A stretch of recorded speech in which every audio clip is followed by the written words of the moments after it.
தம்பி ஹாய், இன்னைக்கு என்ன வீடியோனா எங்கள் அம்மா தோட்டத்தில் ஊர்லேருந்து கொண்டு வந்த சௌச்சௌ செடியை நட போகிறோம். இது பார்த்திங்கன்னா கொஞ்சம் துளிர் விட ஆரம்பிச்சிருக்கு. இதோட 10 டைமுக்கு மேலே ட்ரை பண்ணியாச்சு. எங்கள் ஊரில் வந்து சௌச்சௌ வளருது, ஆனால் பெருசாக மாட்டேங்குது, அப்படியே இலையெல்லாம் கருகிறது. பார்ப்போம், இது 11வது டைம்னு நினைக்கிறேன். இப்போயாவது செடி வளருதா காய்க்குதான்னு அடுத்த ஒரு 1 மந்த்தில் தெரிஞ்சிடும். 11வது டைமாக ட்ரை பண்ணி பார்ப்போம்.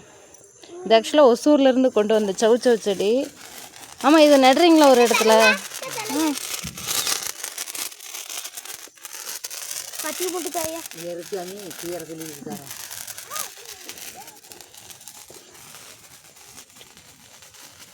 எப்பவும் போல் ஊருக்கு கொண்டு போகிறதுக்கு ரெட் கலர் பொன்னாங்கண்ணிய ஹார்வெஸ்ட் பண்ண ஆரம்பிச்சாச்சு. அடுத்து அது கூடயே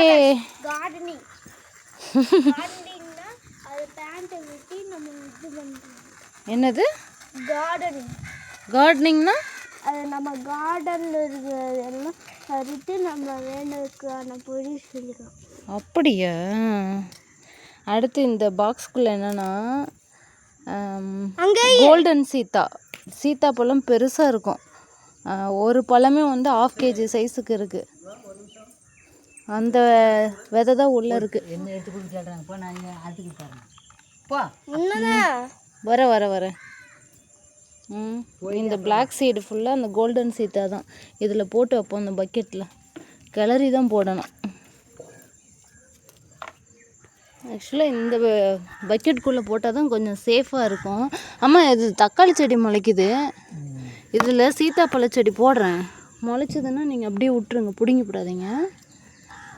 ஒரு குச்சி ஒன்று கூட கீறி விடலாம்.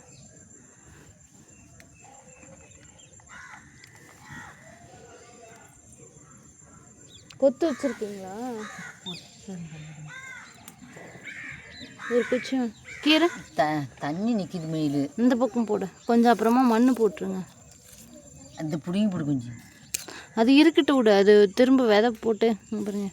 இதுதான் மிளகு தக்காளி. எங்கள் ஊரில் மணத்தக்காளி, மிளகு தக்காளி, வேறு பேர் என்னன்னு தெரியல.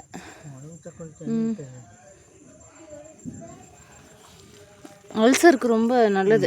பழம்லாம் கிடைக்காது. இந்த விதையை போடு. அந்த விதையை போடுறதுக்கு இதை இப்படி போடு. போடு போட்டுரு அப்படியே.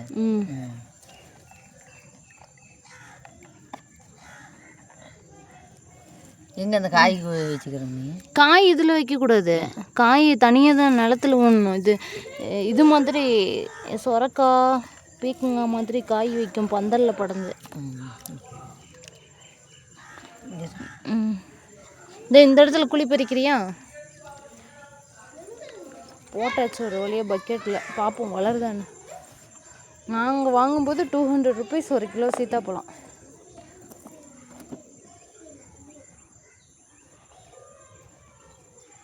ஆமாம், இந்த இடத்துல ஒரு குழி பெரியமா, அந்த காயை நட்டு வைக்கலாம்.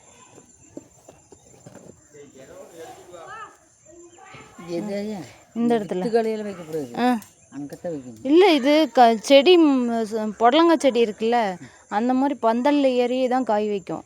அதான் அப்படி தான் வைக்கணும். அப்படி வச்சா மஞ்சள் பிடுங்குவோம்ல. அது இங்கே வைக்கிறது.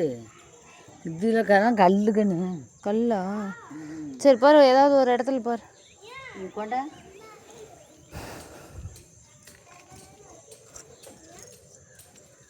ஊருக்கு போகிற அர்ஜென்ட்டில் இதை வச்சு விட்டு போயிடணும். இல்லைன்னா வைக்க மாட்டாங்க, மறந்துடுவாங்க இருக்கிற வேலையில். கொண்டா அங்கே தண்ணி கொண்டா கண்ணி தண்ணி திருப்பிட்டு. ஆமாம், இன்னும் கொஞ்சம் கோழி பெரியமா, காய் பெருசாக இருக்குது. அந்த இலை மட்டும்தான் வெளியில் தெரிகிற மாதிரி வச்சாதான் தலையும்.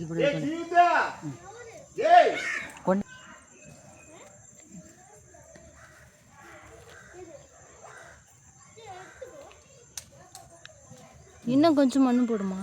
போதுமேலே.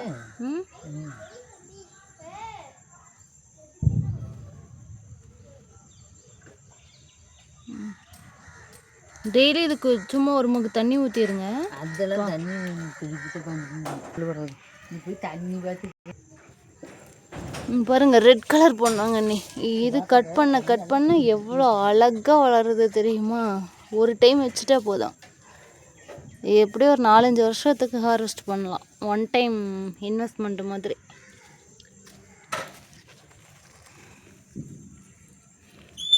இந்த சைடு இதுதான் இருக்குது. லாஸ்ட் வீடியோலேயே காமிச்சிருப்பேன்.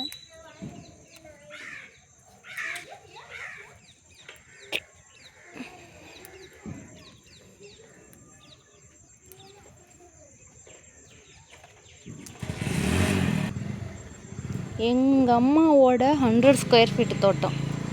மஞ்சள் தான் செம்மையாக இருக்குது.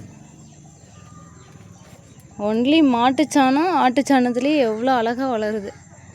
இந்த டைம் அம்மா இப்போ இதில் இருக்கிறதெல்லாம் கட் பண்ணி அதுதான் கீழே கொண்டு போய் வச்சிடணும். கீழே ஒரு 4 ஒரு இது எவ்வளோ மஞ்சள் வருதோ அதை கட் பண்ணி கீழ் வெயிலில் வச்சிடணும்.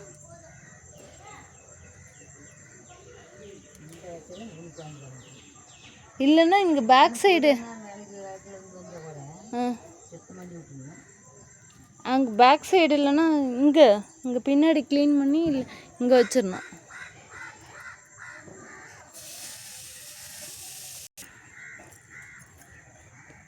வெண்டங்காய் செடியை போட்டிருக்காங்க. இதெல்லாம் வளர்ந்துக்கிடுச்சு. லாஸ்ட் டைம் ஓனி இருந்தாங்க. ரொம்ப பக்கத்தில் போட்டீங்க விதைய.